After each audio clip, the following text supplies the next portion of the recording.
नमस्कार, हमारा उत्तराखंड में आप सभी का स्वागत है। मैं हूं आपके साथ सृष्टि शुक्ला। खबरों से पहले नजर डालते हैं इस वक्त की सुर्खियों पर। राजनाथ सिंह की वर्चुअल रैली में भाग लेने के लिए भाजपा ने जारी किया लिंक, लाखों लोगों की जुड़ने की उम्मीद। 17 जून को होगी त्रिवेंद्र कैबिनेट की बैठक, रोजगार और प्रवासियों को लेकर हो सकते हैं महत्वपूर्ण निर्णय। कोरोना पर उत्तराखंड सरकार ने साधा निशाना, सरकारी सिस्टम को ठहराया बढ़ते मर्ज का जिम्मेदार। पर्यटकों के लिए आज से खुला कॉर्बेट टाइगर रिजर्व, पहले दिन 9 लोगों ने की जंगल की सवारी, दिखे बाघ। उत्तराखंड में लगातार बढ़ रहे कोरोना के मरीज, सामने 31 नए मामले, 24 लोगों की हो चुकी है मौत। उत्तराखंड में आज 4 जिलों में भारी बारिश के आसार, हो सकती है ओलावृष्टि, मौसम विभाग ने जारी किया अलर्ट। आप देख रहे हैं की न्यूज, खबरों का सारथी।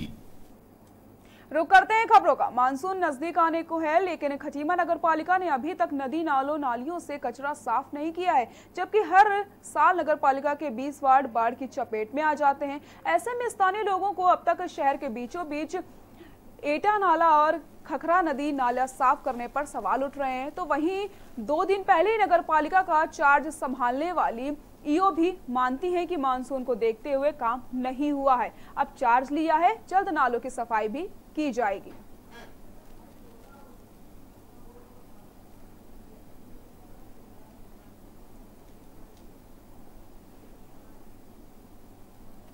मानसून सत्र स्टार्ट होने वाला है, 15 दिन का आई जाता है लगभग। अभी जो नगर पालिका खटीमा की बात करें तो अभी यहाँ पे काफ़ी अव्यवस्थाएं फैली हैं, सफाई को लेकर हर एक मुद्दे पे यहाँ पे काफ़ी अव्यवस्था है। तो मेरा सबसे पहले मुख्य उद्देश्य तो यही है कि मैं यहाँ पर आई हूँ तो एटलीस्ट जो हमारा मेन काम होता है सफाई से संबंधित, सारी नालियाँ चौक हुई हैं, जो भी बड़े बड़े जो भी हमारे नाले नदी वो भी हैं जो भी हैं उनकी सफाई सबसे पहले मुख्य प्राथमिकता मेरी वही है कि बरसात होने से पहले सारे नदी नालों को की तड़ी झाड़ सफाई हो। कहना चाहता हूँ, हमारे घरों में पानी घुस जाता है और ये नाले की सफाई नहीं हो रही, इससे गंदगी, बदबू और महामारी तो फैली हुई है, इससे और ज़्यादा महामारी हो रही है। क्या करें साहब, घरों में मच्छर और जो दवाई कुछ छिड़की नहीं जा रही है।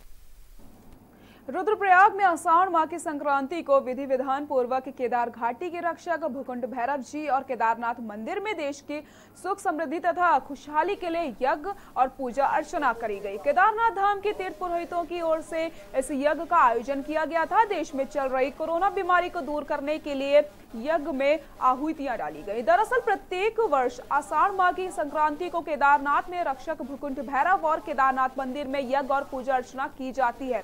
कोरोना महामारी के चलते इस वर्ष देश के विदेश के भक्त भाग नहीं ले पाए हैं। धाम में ये पूजा तीर्थ पुरोहितों द्वारा विश्व कल्याण व क्षेत्र की सुरक्षा और समृद्धि के लिए वैदिक मंत्रोच्चारण के साथ संपन्न हुई। इस बार धाम में कोरोना के चलते 21 तीर्थ पुरोहितों ब्राह्मणों की यज्ञ में सम्मिलित हो पाए हैं।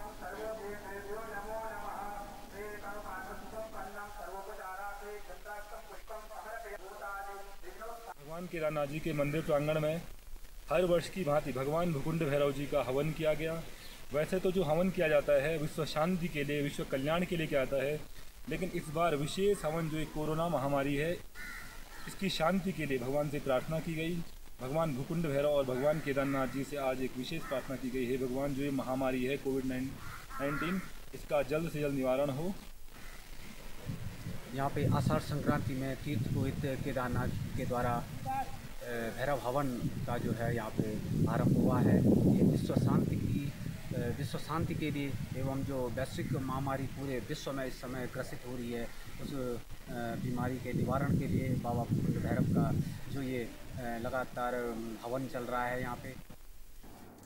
कोटद्वार से बड़ी खबर आपको बता देते हैं। कोटद्वार से इस वक्त की बड़ी खबर, ट्रक ने 2 मजदूरों को रौंदा है। कोटद्वार से बड़ी खबर आपको बता दें, पीएल स्टील फैक्ट्री के अंदर सो रहे थे मजदूर।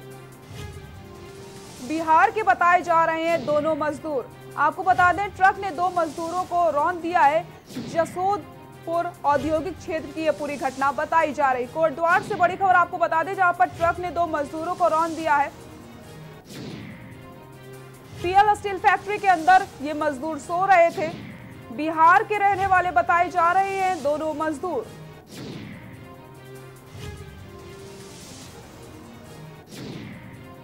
और इसी खबर पर हमारे सहयोगी ग्रीस तिवारी हमारे साथ जुड़ चुके हैं। ग्रीस, ट्रक ने 2 मजदूरों को रौंद दिया है, क्या कुछ है पूरी जानकारी आपसे जानना चाहूंगी।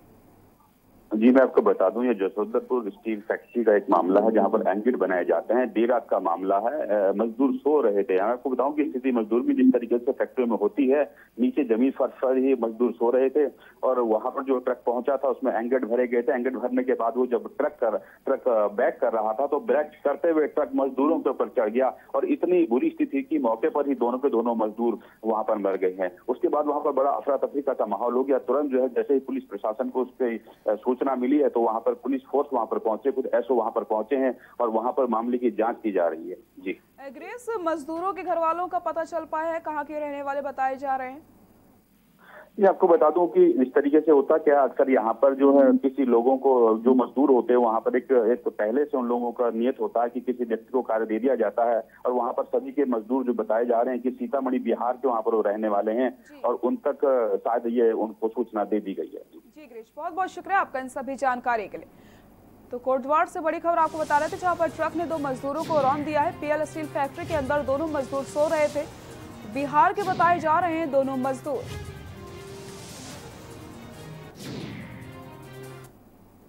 मंगलौर में 2 और युवकों की कोरोना पॉजिटिव रिपोर्ट आने के बाद इलाके में हड़कंप मच गया। दरअसल कुछ दिनों पहले कुवैत और दिल्ली से लौटे 2 युवकों के सैंपल लिए गए थे जिनकी कोरोना पॉजिटिव रिपोर्ट आ गई है, जिसके बाद मेडिकल टीम दोनों युवकों को घर लेकर पहुंची। उन्हें आइसोलेशन वार्ड में भर्ती कराने के लिए हरिद्वार मेला हॉस्पिटल ले गई। नारसन ब्लॉक के चिकित्सक डॉक्टर उस्मान ने बताया कि पूरे मोहल्ले को सैनिटाइज करवा दिया गया है। साथ ही साथ प्रशासन द्वारा गलियों को सीज कर दिया गया है। हैं एक तो यहाँ इनमें कुवैत से आया है जो हेल्पर का काम करता था, दूसरा जो लड़का है वो दिल्ली में बार्बर था, नाई का काम करता था। तो 2 लोग आए हैं, इन दोनों के सैंपल टेस्ट हुए और उस सैंपल की रिपोर्ट पॉजिटिव आई है। इन दोनों को हम लोग शिफ्ट कर रहे हैं मेला अस्पताल हरिद्वार में सीएमओ मैडम के आदेश से। हम दोनों से रिक्वेस्ट कर रहे हैं कि दोनों अपना ख्याल रखें, एक दूसरे से दूरी बना के रखें और घर में भी दूरी बना के रखें। जैसे मैंने पहले ही कहा कि सीएमओ मैडम इतना कार्य कर रही हैं कि हम सब उनका आभार व्यक्त करते हैं। हमारे आदरणीय डीएम साहब, एसपी साहब, यहाँ के SHO, LRU।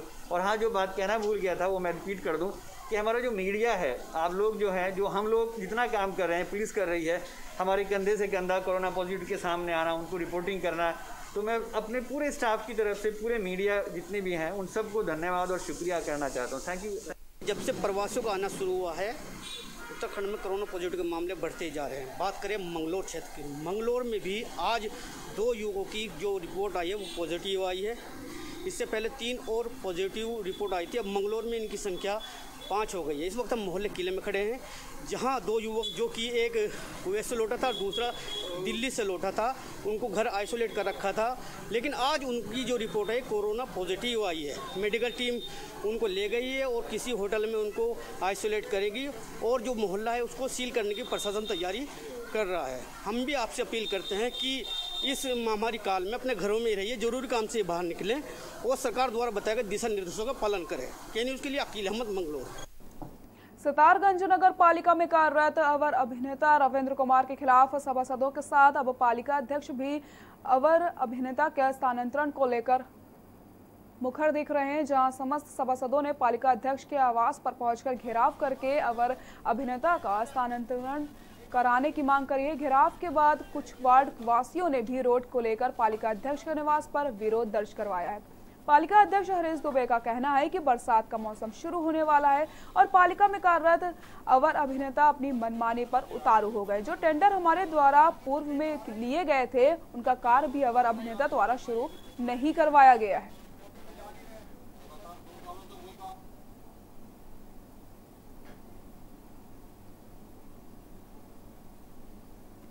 आप देख रहे हैं कि सभी सभासद मेरे पास आए हैं। आज इन्होंने, ये बिल्कुल सच बात है कि इन लोगों ने मेरा घेराव किया है और इनकी मांग एक तरीके से जायज़ भी है। जो हमारे यहाँ अधिशासी अभियंता है वो लगातार जो है कि ऐसा जो है कि इनका कहना है कि हरासमेंट कर रहे हैं, वो जनता का भी हरासमेंट कर रहे हैं, काम पे ले जा रहे हैं। वर्क ऑर्डर जो बना के ठेकेदारों को दे रहे हैं, वो ठेकेदारों के वर्क ऑर्डरों में भी परेशानी है। जितनी लंबी रोडें बननी चाहिए वो मौके में जब नापी जाती है तो ऐसी भी शिकायतें आ रही हैं कि उसमें 2-4 घर रह जा रहे हैं। तो इन सब मांगों को लेकर काफ़ी दिनों से जो है कि आंदोलनरत भी हैं ये लोग और आज इनके पास आए हैं। तो अगर जो है कि भाई मैं पूर्ण रूप से ये जनप्रतिनिधि हैं अपने अपने वोटों से जीत के आए हैं तो मैं इनके साथ हूँ, क्योंकि इन्हीं से मेरी बॉडी है। जब ये लेके कोई बात कोई समस्या लेके आए होंगे तो निश्चित रूप से इनकी समस्या सही होगी, तभी ये लेके आए। खटीमा में फैक्ट्रियों द्वारा बाहर के वाहनों को ट्रांसपोर्ट के तौर पर इस्तेमाल करने को लेकर हंगामा हो गया, जहां लोकल ट्रांसपोर्टर के विरोध में हंगामे के बीच विधायक धामी को दखल देना पड़ा। स्थानीय वाहन स्वामियों का कहना है कि लॉकडाउन के बाद फैक्ट्री प्रबंधन बाहर से वाहन मंगा रहे हैं, जिसके चलते आगे रोजी रोटी का संकट हो गया है। वहीं खटीमा विधायक अब फैक्ट्री प्रबंधन और वाहन स्वामियों के बीच विवाद का हल निकालने की बात कर रहे हैं।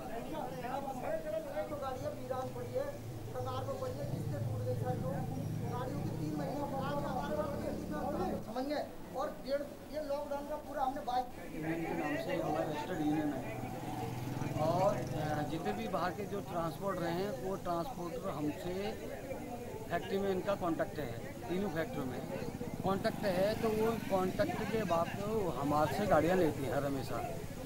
इस बीच 3 महीने का जो लॉकडाउन चला था उसमें हमने लॉकडाउन का पालन किया। हम ये चाहते हैं कि लोकल की गाड़ी को, लोकल के लोगों को रोजगार मिले।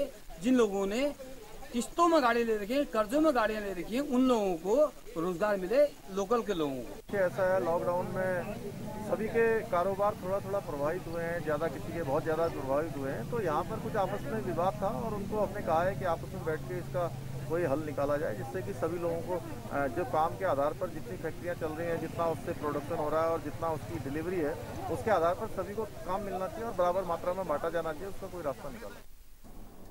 सितारगंज में वन विभाग और पुलिस के संयुक्त ऑपरेशन में बड़ी सफलता हासिल हुई। 3 सूचना के आधार पर 2 मकानों में भारी मात्रा में सागौन की लकड़ी बरामद करी है। साथ ही साथ एक गाड़ी को भी सीज कर दिया। बताया जा रहा है कि लकड़ी तस्कर चोरी के इस लकड़ी को उत्तर प्रदेश में भेजना चाहते थे, लेकिन इससे पहले वन विभाग को खबर लग गई और तस्कर गिरफ्तार में आ गए।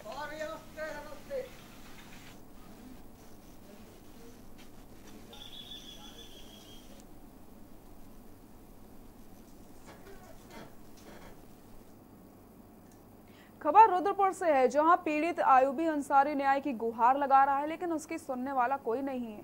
पीड़ित आयूब का कहना है कि धर्मपाल के द्वारा आए दिन मारने की धमकी दी जाती है। 20 फरवरी से पीड़ित आयूब का मुकदमा दर्ज नहीं हुआ है। वीडियो होने के बावजूद भी उसका मुकदमा दर्ज नहीं किया जा रहा है। आपको बता दें, पीड़ित ने अपने ही वार्ड के धर्मपाल सिंह पर मारपीट का आरोप लगाया है। वहीं पीड़ित का वीडियो सोशल मीडिया पर वायरल हुआ। पीड़ित आयूब अंसारी का कहना है कि घर के सामने से जा रहा था, जैसे ही धर्मपाल सिंह मुझे देखा और मेरे साथ मारपीट करना शुरू कर दी तथा बराबर अपने लाइसेंसी पिस्टल से जान से मारने की धमकी देता रहा और लगातार अभद्रता करता है, जिसकी शिकायत लेकर वो मुकदमा दर्ज कराने पहुंचे थे, लेकिन अभी तक उनकी कोई सुनवाई नहीं हुई है। अंकल जी एकदम गए देखते रहना। मामला यह है कि धर्मपाल सिंह है पहाड़गंज चौराहे पर। मैं पहाड़गंज के मेन चौराहे से अपने घर जा रहा था। रास्ते में धर्मपाल सिंह का घर पड़ता है, वहाँ उसके किराएदार रहते हैं। तो धर्मपाल सिंह और उसका लड़का राणा दोनों जने मौके पर खड़े हुए थे। 2 लोग और थे, उनका मैं नाम नहीं जानता हूँ। जैसे ही मैं उसके पास आया, एकदम धर्मपाल सिंह भागता हुआ आया मेरे पास, पीटने लगा, धक्का मुक्की मारने लगा, धक्के देता हुआ, गाली बकता हुआ और अपनी पिस्टल बार पिस्टल को हाथ दे रहा था। लाइसेंस की पिस्टल है उसके पास, तो गोली मार दूंगा, चला जा, गोली मार दूंगा। सितारगंज के पूर्व विधायक नारायण पाल का नगर पालिका अध्यक्ष और सदस्यों ने आभार जताया है। साथ ही साथ लॉकडाउन के दौरान उनके द्वारा किए गए कार्यों के लिए धन्यवाद दिया है। पालिका अध्यक्ष हरीश दुबे ने कहा है कि सुशीला तिवारी अस्पताल में कोरोना संक्रमित लोगों की जांच कुछ दिन पहले बंद कर दी गई थी, लेकिन नारायण पाल के कार्यों में अस्पताल ने जांच दोबारा से शुरू कर दी है।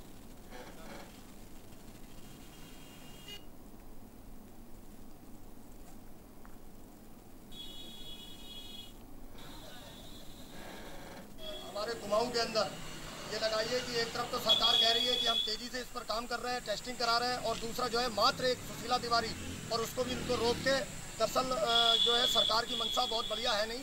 सरकार बढ़िया बात करना नहीं चाह रही, क्योंकि उसको लगने लगा अब ये कोरोना के जो मरीज बढ़ रहे हैं, तो उसने इसका ये उपाय ये सोचा है कि टेस्टिंग को रोक दिया जाएगा तो आंकड़े आने बंद हो जाएंगे।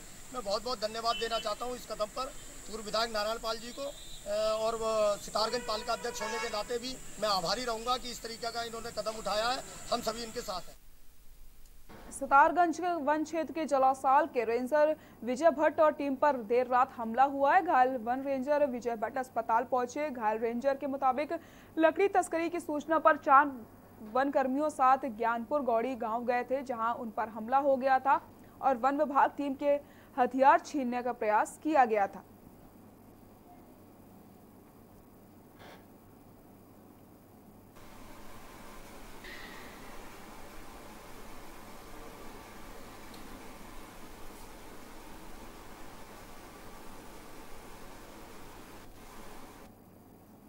मंगलौर ईदगाह रोड पर इंटरलॉक टॉयल के कार्य में गुणवत्ता न होने के आरोप लगते हुए मंगलौर के कुछ सभासदों और सभासदों के पतियों ने मिलकर निर्माण कार्य में गुणवत्ता में भारी कमी का आरोप लगाते हुए कार्य को रुकवा दिया है। सभासदों ने इस दौरान पालिका अध्यक्ष और उनके भाई व अधिशासी अधिकारी पर गंभीर आरोप लगाते हुए कहा है कि नगर में हो रहे निर्माण कार्यों में उचित मटेरियल न लगाने का आरोप लगते हुए कहा गया कि पालिका अध्यक्ष और उनके कुछ लोग ठेकेदारों की मिलीभगत से जनता के पैसों का बंदरबाट कर रहे हैं। उन्होंने आरोप लगाया कि इंटरलॉकिंग टाइल्स के निर्माण में केवल बालू रेत का इस्तेमाल किया जा रहा है, जो कि बारिश में बिल्कुल बह जाएगी और बारिश इसको झेल नहीं सकती। वहीं अधिशासी अधिकारी का कहना है कि कुछ सभासदों और सभासदों के पति कार्य करा रहे हैं। ठेकेदारों पर अनावश्यक दबाव बनाकर सरकारी कार्य में बाधा डालने का काम किया जा रहा है, जिसको लेकर ठेकेदारों द्वारा उन्हें अवगत कराया गया है, जिस पर सभी लोगों के खिलाफ कानूनी कार्रवाई की जाएगी।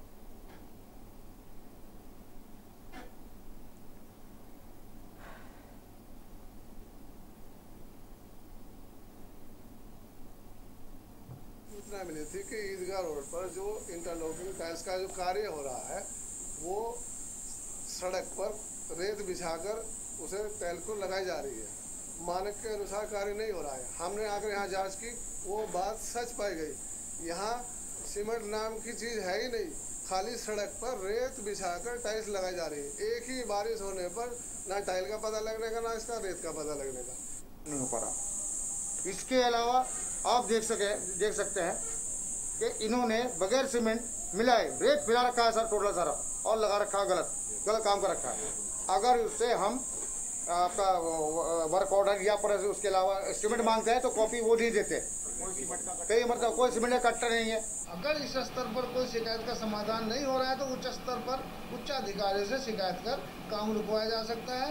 इस संबंधित जिले के संबंधित जिलाधिकारी से शिकायत कर काम रुकवाया जा सकता है। लेकिन अगर काम सड़क पर मौके पर जाकर काम रोक रहे तो वो बिल्कुल मेरे अगर शिकायत संज्ञान में आती है तो मैं बिल्कुल उसका विधिवत निरीक्षण कराऊंगा। रुद्रपुर सिटी में भारत सरकार की गाइडलाइन के अनुसार मॉल खुले हुए 5 दिन हो चुके हैं, परंतु कोरोना का असर मॉल पर साफ देखा जा सकता है। यहाँ के मॉल कस्टमर्स के बिना सुनसान पड़े हुए हैं। जनता अभी भी मॉल में शॉपिंग के लिए आने में परहेज कर रही है, जिसका असर मॉल के अंदर खुली दुकानों पर पड़ रहा है। अधिकांश दुकानदार हाथ पर हाथ बैठे कस्टमर्स का इंतजार कर रहे हैं। आपको बता दें 8 जून को रुद्रपुर के मॉल खुल गए थे। तब से लेकर आज तक कोई खास लोगों की भीड़ मॉल में दिखाई नहीं दी है। हालांकि मॉल के अंदर प्रवेश करने से पहले लोगों के स्क्रीनिंग और हैंड सैनिटाइज करवाने जाते हैं, जिसके बाद लोगों के साथ छोटे बच्चे उनकी मॉल में एंट्री बंद है। मॉल के प्रबंधक की माने तो लॉकडाउन से पहले के मुकाबले 25% ही लोग आ रहे हैं, जिस कारण मॉल में बिकने वाले सभी प्रकार के प्रोडक्ट्स की बिक्री बहुत कम हो चुकी है। वहीं मॉल के अंदर दुकानों की माने तो अभी तक नोटबंदी का असर खत्म नहीं हुआ था। अब कोरोना जैसी महामारी आ गई है, जिसका कारण वस्तुओं की बिक्री महज 25% ही हो रही है। मॉल के अंदर सभी दुकानें खुली हैं, परंतु कस्टमर्स एक भी नहीं दिखाई दे रहे।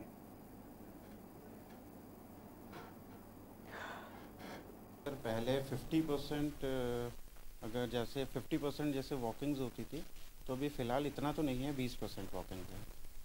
तो कस्टमर आ रहा है, परचेजिंग हो रही है, बट पहले जैसा नहीं है। 8 जून से मॉल खुला है और जो गवर्नमेंट की गाइडलाइंस है ओके उसके अकॉर्डिंग मॉल को खोला गया है। इसमें क्या है 65 ईयर्स से ओल्ड जो भी हैं उनको मॉल में आने के लिए मना किया गया है, और छोटे बच्चे हो गए 10 साल से छोटे बच्चे को एंट्री नहीं है मॉल में। गाइडलाइंस के अकॉर्डिंग उतना क्राउड नहीं है मॉल में। रुकते हैं एक छोटे से ब्रेक के लिए, जल्द हाजिर होते हैं।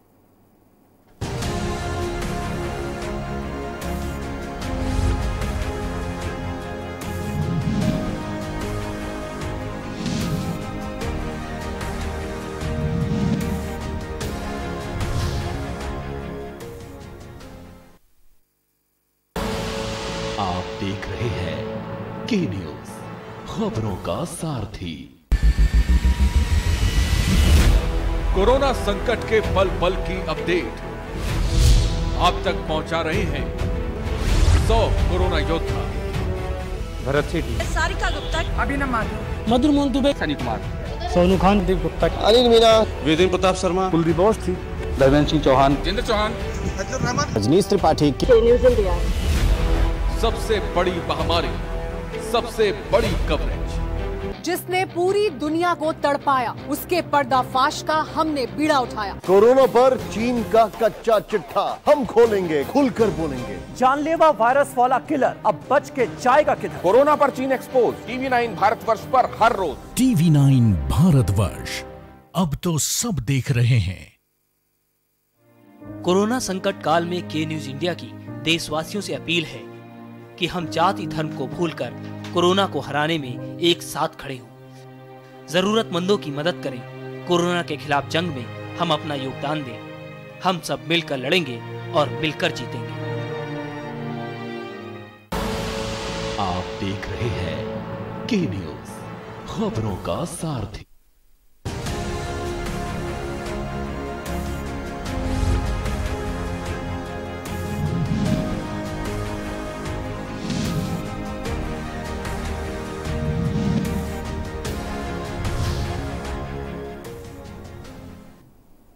ब्रेक के बाद एक बार फिर से आप सभी का स्वागत है। पौड़ी में भारतीय रेड क्रॉस समिति ने विश्व रक्तदान दिवस पर रक्तदान शिविर का आयोजन किया। समिति के पदाधिकारियों की मौजूदगी में इस दौरान करीब 4 यूनिट ब्लड का दान रक्तदाताओं द्वारा किया गया है। साथ ही साथ 14 यूनिट ब्लड के लिए रक्तदाताओं को प्रतीक्षा सूची में रखा गया है, जिन्हें अचानक पड़ने वाली जरूरत के दौरान सूचित करने का निर्देश दिया गया।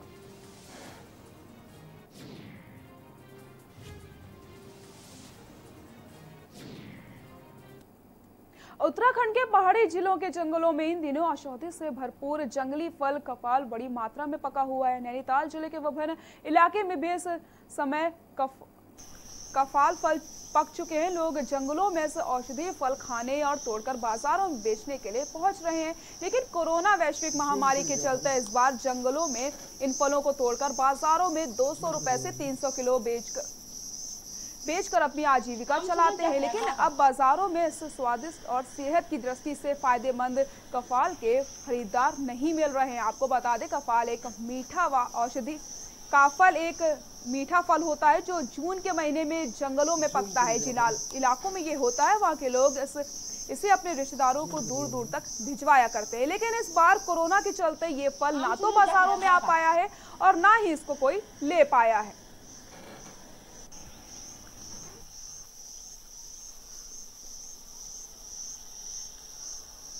बिल्कुल, काफल तो ऐसा है कि बहुत ही पसंद करके किया जाने वाला फल है हमारे उत्तराखंड का, जो भी गर्मियों में यहाँ पर होता था। और बहुत ज़्यादा यहाँ पर काफल के पेड़ थे, बहुत पुराने मोटे मोटे काफ़ी फल थे। लेकिन इस साल जो है कि फल तो आया, पर लेकिन जो जिन लोगों को रोज़गार मिलता था काफल से 300-400 रुपये किलो तक काफल की मांग पहुँच जाती थी बाज़ार में, तो लोग लॉकडाउन के कारण यहाँ पर काफल बाज़ार में नहीं ले आ पाए और उनको बेच नहीं पाए। पहले तो यहाँ काफल बहुत होता था, उस वजह से हमें थोड़ा स्थानीय लोगों को भी थोड़ा रोज़गार मिल जाता था, क्योंकि यहाँ गांव में लॉकडाउन की उससे भी थोड़ा काम की भी परेशानी थी और बाज़ार जाने में भी दिक्कतें हैं अभी गाड़ियों की भी, और मार्केट पाल पहुँच नहीं पा रहा है। बाकी कुछ जानवर बंदर होकर उससे भी ज़्यादा नुकसान हो जाता है करीब। हल्द्वानी जम्मू कश्मीर के कुपवाड़ा सेक्टर में पेट्रोलियम के दौरान शहीद सूबेदार यमुना प्रसाद पनीरू का पार्थिव शरीर आज सुबह उनके निवास अर्जुनपुर गोरा पड़ाव पहुंचा। शहीद का पार्थिव शरीर पहुंचते ही घर में कोहराम मच गया। जैसे ही शहीद का पार्थिव शरीर पहुंचा तो शहीद की पत्नी, मां, बच्चे उनके पार्थिव शरीर से लिपटकर रोने लगे। पूरा माहौल गमगीन हो गया। स्थानीय लोगों ने सूबेदार यमुना प्रसाद के इस बलिदान के लिए उन्हें नम आंखों से श्रद्धांजलि अर्पित करी। वहीं सूबे के शिक्षा मंत्री श्री अरविंद पांडे तथा भाजपा प्रदेश अध्यक्ष एवं पूर्व कैबिनेट मंत्री श्री बंसीधर भगत ने शहीद के घर में पहुंचकर पार्थिव शरीर पर पुष्प अर्पित किए और उन्हें श्रद्धांजलि अर्पित की। वहीं चित्रशिला घाट पर प्रदेश के मुख्यमंत्री त्रिवेंद्र सिंह रावत की तरफ से परिवहन मंत्री यशपाल आर्य ने शहीद के शव पर पुष्प चक्र अर्पित करके भावभीनी श्रद्धांजलि अर्पित करी। इस मौके पर कई अधिकारी भी मौजूद रहे।